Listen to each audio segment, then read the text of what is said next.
मसीह खुदावंद में आपकी सलामती हो। मैं तानिया कंवल प्रोग्राम मसीही नुक्ता नज़र लेकर एक बार फिर आपकी खिदमत में हाजिर हूँ। अजीज़ों, आज हम सीखेंगे कलाम खुदा के बारे में कि कलाम खुदा क्या है। हमारे गेस्ट हमारे दरमियान मौजूद हैं, हम उन्हें वेलकम करेंगे। बिशप साहब, वेलकम टू द प्रोग्राम। बहुत शुक्रिया। खुदावंद आपको बरकत दे। नाज़रीन आप सबको सलाम। खुदावंद आप सबको भी बरकत अता फरमाए।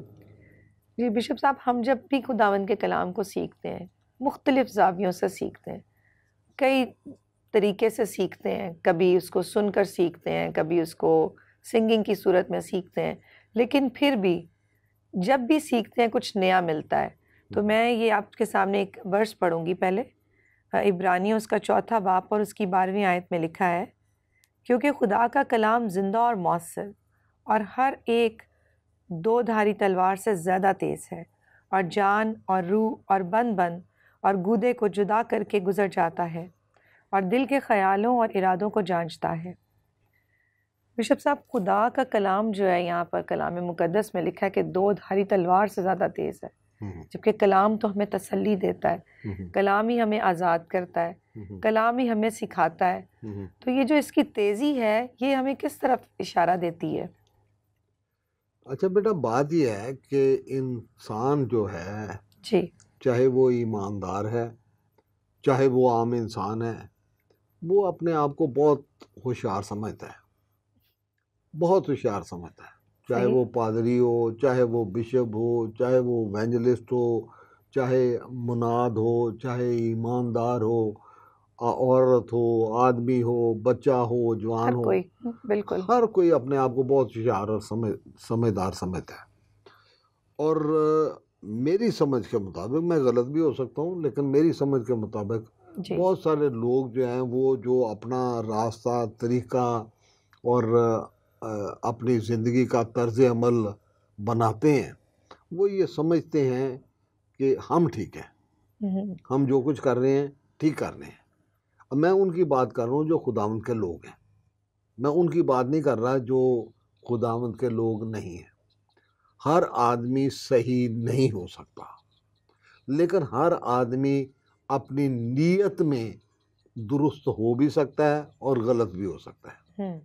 अब यहाँ पे खुदा के कलाम की 2 धारी तलवार का काम आ जाता है कि तुम समझते हो कि खुदा को पता नहीं चलता, तुम समझते हो कि हम एक हाथ शैतान के हाथ में दे के रखेंगे, एक हाथ खुदा के हाथ में दे के रखेंगे और खुदा को भी हम राजी रख लेंगे और शैतान को भी राजी रख लेंगे। ये हो नहीं सकता। उसकी निगाहें, उसका कलाम 2 धारी तलवार की मानद तेज है।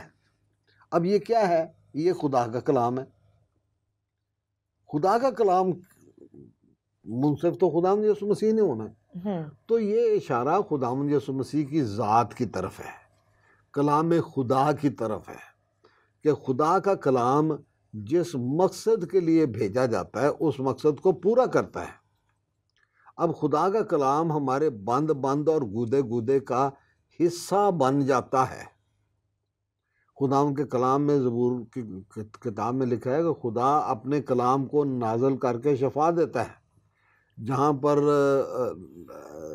क्या कहते हैं इसको, बड़ी से बड़ी बीमारी हो, दर्दें हों, तकलीफ़ें हों, शैतान ने जकड़ा हो, कैंसर हो, टीबी हो, लिवर की खराबी हो, अब वो हमें नज़र नहीं आती।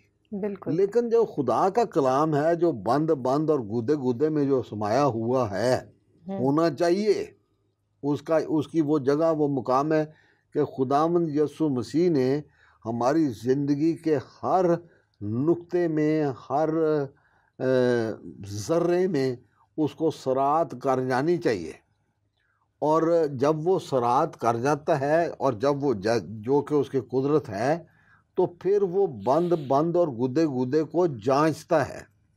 हमारी अंदर की सोचें, अंदर के ख्याल, अंदर की बातें, वो सारी उसके सामने यहाँ हैं। और यहाँ जो जिक्र है ख़ास तौर पर, वो है रूह और जान का।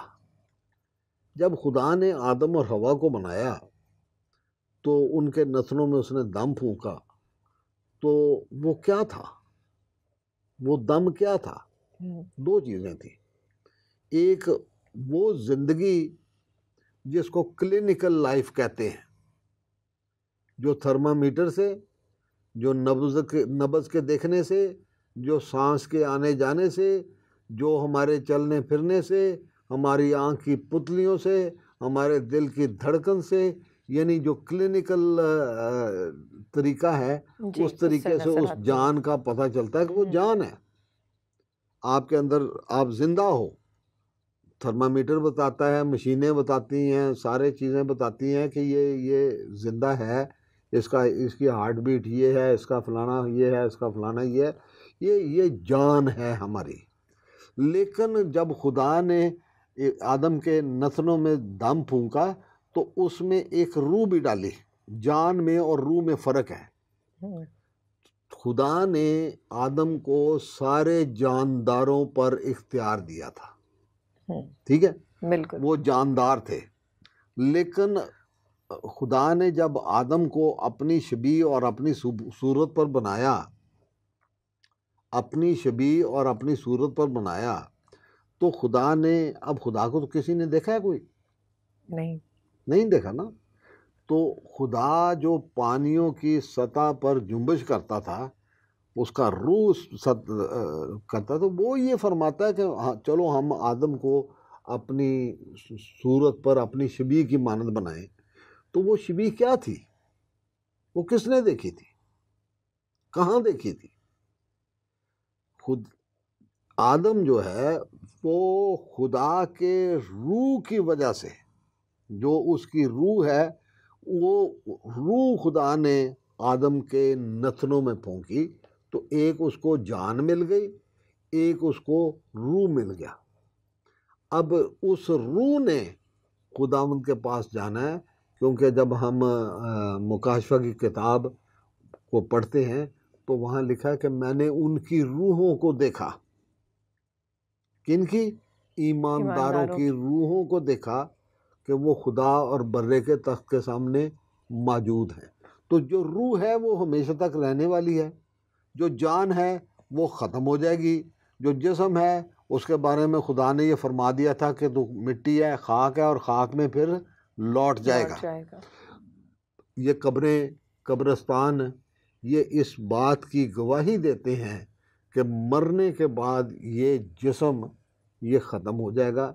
लेकिन खुदावंद के कलाम में ये लिखा है, एक तरीक़ाकार जो आखिरी नरसिंगे के फूंके जाने के साथ वाबस्ता है, कि जब आखिरी नरसिंगा फूंका जाएगा तो जो जिंदा हैं वो बदल जाएंगे और जो मुर्दे हैं वो जी उठेंगे, और हर एक का रूह उसके अंदर जाएगा और वो सारे जलाली शक्ल इख्तियार कर लेंगे।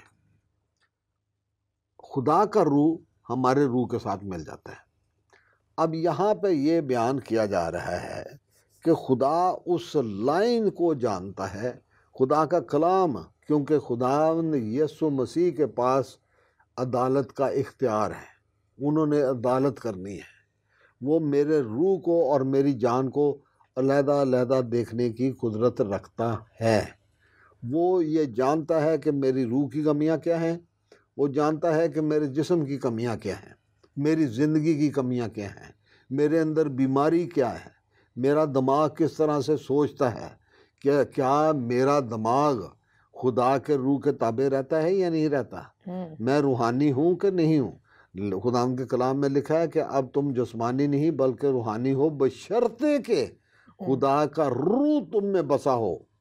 अब हमारा जो रूह है और खुदा का रूह है, उनमें खुदा ने एक ऐसा निज़ाम बना दिया है कि जिनको वो अपने बेटे बनाता है उन पर खुदा के रूह की मोहर भी लगा देता है, और उनको कहता है कि तुम खुदा के पाक रूह का मकदस हो। दो काम हो रहे हैं जी। उसका मसा भी है, और खुदा के कलाम में लिखा है कि मसा करने वाला खुदा यीशु मसीह है। उसने ये वादा किया था कि मैं जाता हूँ ताकि अपना रूहुल कुद्स, जिसको कहा गया है कि वो रूह मैं तुम्हें भेजूँ, खुदा रूह है और वो अपने रूह को नाज़िल करता है। तो हम खुदा के रूह का मस्कन भी हैं, हम खुदा के रूह के ताबे भी हैं, खुदा का रूह और हमारा रूह मिल भी जाता है, तो यही वो हम में एक फ़र्क है जो हमें दूसरे लोगों से जुदा फ़र्क करती है। करता है, जुदा करता है। और मैं अक्सर ये सोचा करता था कि खुदा किस तरह भेड़ों को बकरियों से अलग करेगा, लेकिन क्योंकि वो बंद और गूदे को जानने वाला है, जी वो कहेगा कि भेड़ें इस तरफ हो जाएं तो भेड़ें इस तरफ हो जाएंगी, वो कहेगा बकरियां इस तरफ हो जाएं तो बकरियां इस तरफ हो जाएंगी। उसके कहने से हो जाता है। जी जब बिल्कुल। वो पानी को कहता है थम जा, तूफान को कहता है थम जा, तो थम जाता है। जब वो मुर्दा लाजर को कहता है कि कब्र से निकल आ, बाहर आओ। तो निकल आता है। जब वो कहता है कि पानी फजाओं से अलहदा हो जाए तो वो अलहदा हो जाते हैं। वो कहता है कि ज़मीन बन जाए तो वो बन जाती है। उसके कहने से हर चीज़ वकू में आती है। रोमियो के ख़त में लिखा है कि वो चीज़ों को ऐसे बुला लेता है गोया वो हैं, कोई भी चीज़ ना हो तो उसको कहेगा आजा, हो जा, तो वो हो जाएगी। तो खुदा का रूह आदम के रूह के साथ, हवा के रूह के साथ रूहानी शक्ल में मुलाकात किया करता था। उनके रूह आपस में उनका इम्तजाज हो जाता था, वो मिंगल हो जाते थे।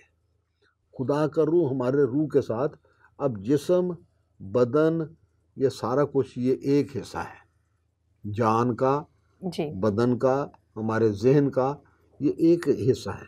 दूसरा जहन का हिस्सा और हमारा रूह, वो खुदावंद यीशु मसीह के साथ जुड़ जाते हैं, उसके रूह के साथ जुड़ जाते हैं।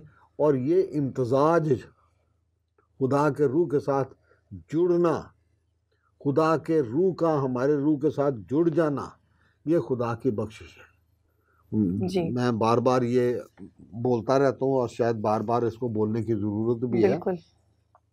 कि खुदा का रूह हमारे रूह के साथ मिलकर हमारी ज़िंदगियों में खुदा के तकाज़े पूरे करता है, बशर्ते कि हम अपने आप को खुदा के रूह के ताबे कर दें, हम अपने आप को खुदा की मर्ज़ी के ताबे कर दें, हम उसके कलाम के ताबे कर दें।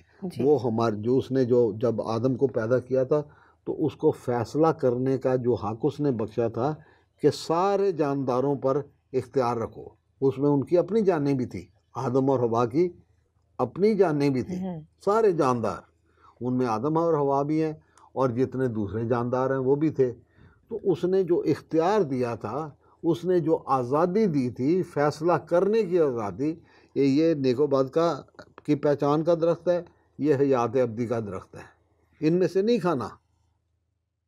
चॉइस है तेरे पास, चुन सकता है तू, लेकिन मैं तुझे हुक्म देता हूँ, मशवरा देता हूँ, मैं तेरे लिए एक तरीक़ाकार तय कर रहा हूँ कि तूने इस नेक व बद की पहचान के दरख्त में से नहीं खाना। तूने, लेकिन खुदाम ने ये मना नहीं किया था कि हयात अब्दी के दरख्त में से तुम नहीं खाना।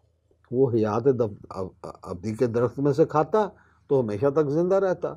ये खुदाम यीशु मसीह का जिक्र है कि जो खुदामंद यीशु मसीह के साथ जुड़ जाते हैं वो फिर हयात अब्दी के दरख्त के साथ, हमेशा की ज़िंदगी के साथ, खुदा के रूह के साथ जब वो जुड़ जाते हैं तो वो ही अब्दी ज़िंदगी है।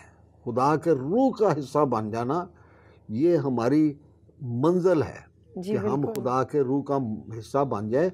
और इसका आगाज़ यहाँ रूए ज़मीन पर से ही होता है कि हम यहीं से खुदा के रूह का हिस्सा बन जाते हैं। ये जो मैं अक्सर इसका ज़िक्र करता हूँ, खुदा के रूह की मोहर का, कि खुदा खुद हमारी हमेशा की ज़िंदगी का बयाना बन जाता है, हमारी ज़मानत बन जाता है। तो वो खुदा का रूह जो अब्दी है और अज़ली है। जी अब हम गुज़िश्ता दिनों में ये ज़िक्र कर रहे थे कि कमाल क्या है, कमाल तक पहुँचना क्या है। खुदाम यीशु मसीह ने यह फरमाया कि मैं ही इब्तदा और मैं ही इंतहा हूँ, कि सारी चीज़ों का आगाज़ तो मुझसे हुआ था। आदम और हवा को जब मैंने तख्लीक किया, कलमा जो खुदा के मुंह से निकला, खुदा का रूह था, लेकिन वो उसकी आवाज़ नहीं थी, उसका कोई मुंह नहीं था, उसका कुछ नहीं था, लेकिन जो कुछ उसने कह दिया, मतलब उस रूह ने जो फरमा दिया वो हो गया। पूरा हो खुदा का रूह गया। हमारे रूह के साथ मिलता है और वो उसका आगाज उस कलमे से हुआ जिसका नाम खुदावंद यीशु मसीह है, जो जी मुजस्सम भी हुआ, जो जी भी उठा। अब यही है जो रूह और जान को अलग अलग पहचानता है, बंद बंद और गुदे गुदे में से गुजर जाता है। जान और रूह और बंद बंद और गुदे गुदे को जुदा करके गुजर जाता है। ये एक लाइन है जो उनको दोनों को तकसीम करती है कि वो चाहता है कि हमारा रूह खुदा के रूह के साथ मिल जाए, हम अपने आप को मार दें, अपनी मैं को मार दें, अपनी खुदी का इनकार कर दें, हम मर जाएं ताकि खुदावंद का रूह हमारी ज़िंदगियों में ज़िंदा हो, वो अपना कंट्रोल रखे, हमारा रूह खुदा के रूह के साथ मिला रहे ताकि हम कमाल को पहुँचे। जी इंतहा का मतलब यही है, मैं इब्तदा और इंतहा हूँ कि मुझ में जाकर सारी चीज़ें कमाल को पहुँचेंगी, तकमील हासिल करेंगी, उनका उनका इख्तिताम होगा, वो वहाँ पर पहुँचकर कामलियत को हासिल कर लेंगी।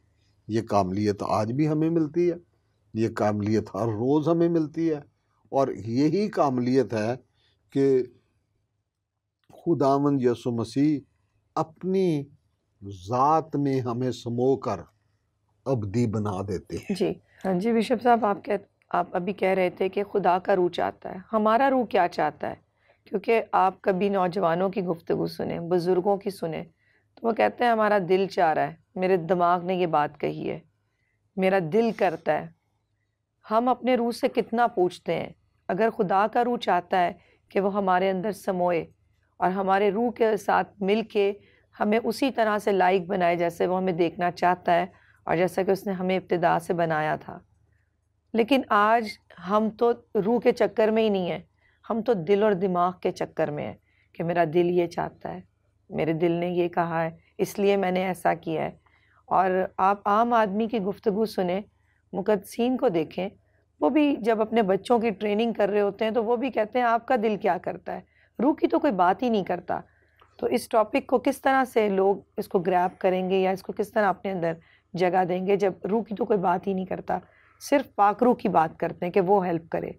अच्छा देखिए, हम यही यही गलती है कि हम हर दुआ जी में ये कहते हैं क्या है, खुदावन तू कर, बिल्कुल। हमने कुछ नहीं करना, हाँ, तू तू कर। कर दे सब कुछ। अच्छा देखें, दो बातें हैं।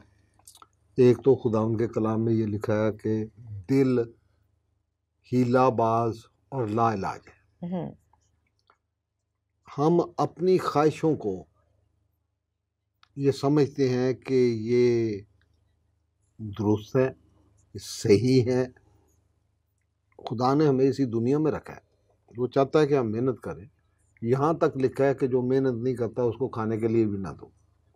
हमें अपने बच्चों को ट्रेन करने की भी ज़रूरत है, लेकिन उसके साथ साथ हमें खुदा के कलाम में और उसकी पहचान में भी ट्रेन करने की ज़रूरत है।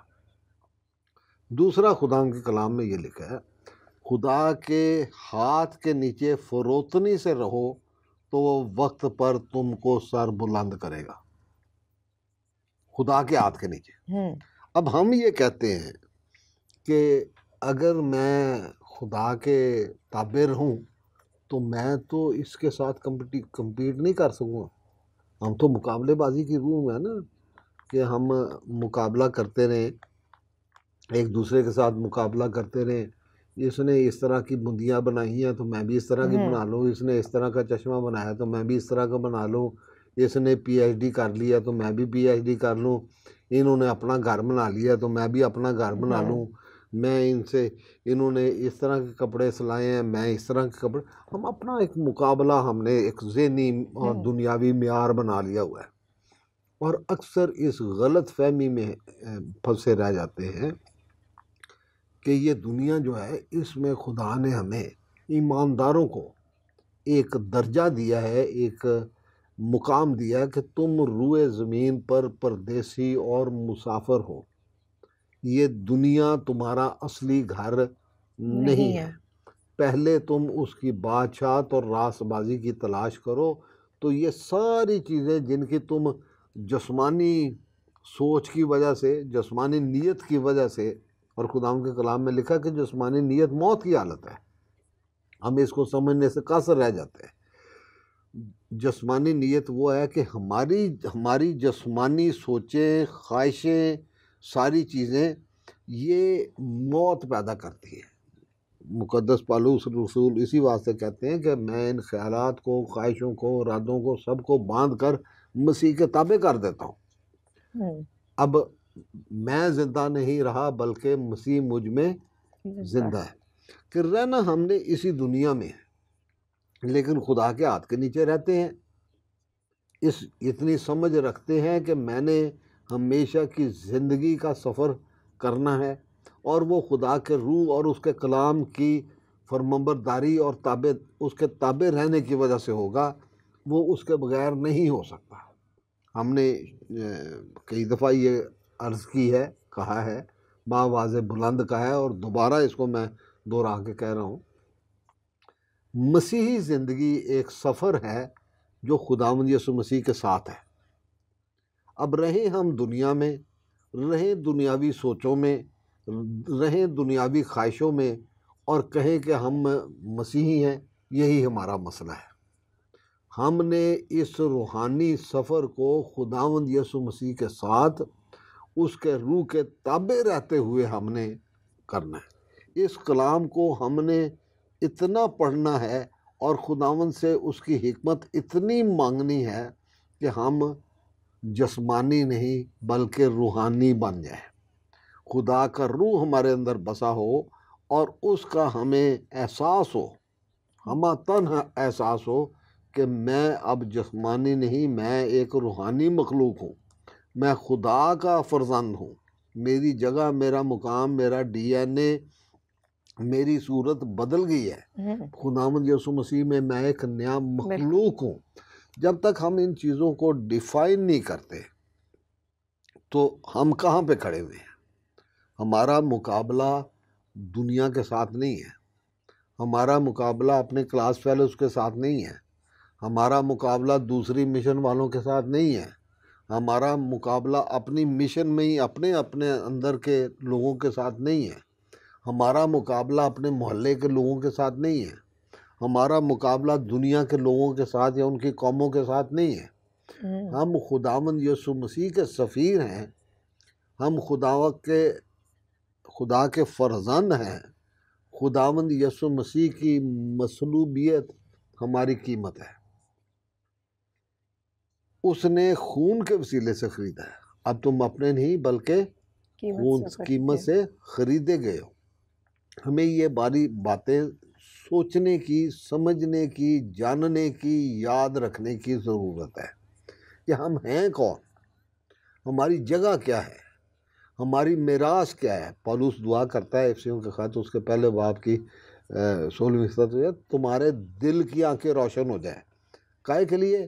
ताकि तुमको पता चल जाए कि तुम्हारी मिरास क्या है, तुम्हारी जगह क्या है, तुम्हारे लिए खुदा ने रखा क्या है। उन्होंने फरमाया कि मेरे घर में, मेरे बाप के घर में बहुत से मकान हैं। अब वो मकानों की तशरीह मेरे हिसाब से फ़र्क है। मैं कहता हूँ खुदा के रूह में हम जम हो जाएंगे, हमारा रूह खुदा के रूह के साथ मिल जाएगा और वहाँ पे जाकर हम इंतहा को पहुँचेंगे। खुदा के रूह में, जहाँ से हम निकले हैं, जहाँ खुदा का रूह और हमारा रूह मिला करता था हर शाम को बाग़ अदन में, आज वो हम पर मसा के वसीले से और हमारे रूह के साथ मिलने के वसीले से हमारी रूह का उसके रूह के साथ एक इम्तजाज हो जाता है, मिल जाता है जी। तो हमें उसके रूह के ताबे रहने की ज़रूरत है, हमें उसके कलाम के ताबे रहने की ज़रूरत है। हमें हर उस बात को जो हमारे दिल में, ज़हन में, सोच में या किसी बाहर की तरफ से कान के ज़रिए हमारे दिल तक पहुंचती है, उसको खुदा के कलाम के साथ उसका मुआजना करने की ज़रूरत है कि ये कलाम के मुताबिक दुरुस्त है या नहीं दुरुस्त, ये खुदा के कलाम के मुताबिक है या नहीं है। अब ये खुदा का कलाम जो दो धारी तलवार है, ये इन चीज़ों को जांचता रहता है। यहाँ तक ये इसकी पेनिट्रेशन है, ये इसकी सराहत है कि ये जान और रूह का जो फ़र्क है उसको भी समझता है। मौत और ज़िंदगी का जो फ़र्क है वो रूह के ज़रिए है। ये खुदा का कलाम उस रूह के अंदर से होके गुजर जाता है कि ये जिस्मानी है, ये रूहानी है, इसकी जान फ़र्क है। और अगर ये खुदा के रूह के साथ मिला हुआ है तो ये ज़िंदगी की हालत में है, इसके पास एक मुकाम है, इसके पास एक जगह है। खुदावंद यीशु मसीह उस दर्जे को, उस मुकाम को पहचानते हैं। तो लिखा है कि खुदा के पास हम, ए बच्चों ये बातें मैं तुम्हें इसलिए लिखता हूँ कि तुम गुनाह ना करो, लेकिन अगर कोई गुनाह करे तो बाप के पास हमारा एक मददगार मौजूद है, यानी यीशु मसीह रास्तबाज। वो हमारी शिफायत भी कर रहा है कि ये मेरी बेटी है, इससे गलती हो गई है, ये गिर पड़ी है, इसको ठोकर लग पड़ी है, तो मेरी बेटी ये मेरी है, मैंने इसकी कीमत दी है, इसका दिल मेरे दिल के साथ मिला हुआ है, इसका रूह मेरे रूह के साथ मिला हुआ है। मेरे बारे में वो शिफायत फरमाएंगे कि ये मेरा बंदा है, इसका रूह मेरे रूह के साथ मिला हुआ है, मैंने इसके रूह और इसकी जान का जायज़ा लिया है, मैं जानता हूँ और ये मेरा बंदा है, मैंने इसकी कीमत दी है। ये शफायत है, ये खुदावंद का वो अमल है कि जो बंद बंद और गूदे गूदे को ध्यान और रूह को समझने की वजह से हमारा शफायत करने वाला, हमें ज़ोर देने वाला, उसका काम ला तब्दील है। वो करता ही रहता है उस काम को कि हमें मुर्दों में से निकाल के ज़िंदगी दे, हमें खुदा के फर्जंद बनाए। और अगर हमें कहीं ठोकर लग जाए तो उस पहचान की वजह से, जो खुदा का कलाम होने की वजह से खुदावंद यीशु मसीह की पहचान है, उस पहचान की वजह से वो खुदा की बारगाहों में हमारी सिफारिश भी करता रहे। क्यों बारगाहों में सिफारिश करने की ज़रूरत है? गुनाह की हालत में हम खुदा की हज़ूरी में नहीं जा सकते, लेकिन खुदावंद यीशु मसीह के लहू में छुप कर हम खुदा की बारगाहों में चले जाते हैं। बिल्कुल। तो फिर वो शफायत करता रहता है कि हाँ ये आया है, ये आई नो दिस पर्सन, मुझे इस शख्स का पता है, मुझे इस बेटी का पता है, मुझे इस बेटे का पता है, ये मेरा है, मैंने इसकी कीमत दी है, इसने उस कीमत को कबूल किया है, इसने मेरे कलाम को कबूल किया है, इसने दुनिया को छोड़कर ये मेरी तरफ आकर इसने मुझे अपना बादशाह माना है, मेरे साथ ये चल रहा है, मेरे साथ ये वफादार है, मेरे रूह के ताबे है। मैं इसको समझता हूँ। बिशप साहब बहुत बहुत शुक्रिया इस ज़िंदगी बख्श कलाम के लिए। हमने आज सीखा कि कलाम खुदा जो है वो किस तरह से हमसे उम्मीद रखता है कि हम उसमें बढ़ें, उसके साथ चलें और उसकी जो कुदरत है वो हमें ज़ाहिर होती रहे, ताकि जब वो आए तो वो हमें पहचाने और हम उसमें मसरूर हो जाएं। अपना ख्याल रखिए, प्रोग्राम देखते रहिए मसीह नुक्ता नज़र। फिर मिलेंगे अगले हफ्ते इसी वक्त इसी जगह। खुदा हाफ़िज़।